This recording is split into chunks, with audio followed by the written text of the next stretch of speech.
Good morning guys! Naghahanap ba kayo ng mga prutas na masasarap?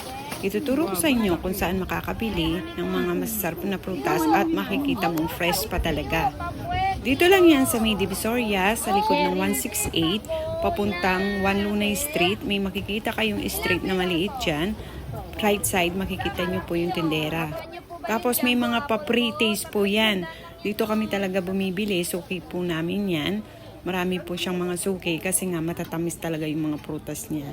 Kahit medyo kalayuan siya, sinasadya ko po talaga kasi sulit naman po. Masarap po yung mga prutas talaga. Matamis. May iba-ibang klase, makakapili po kayo dyan.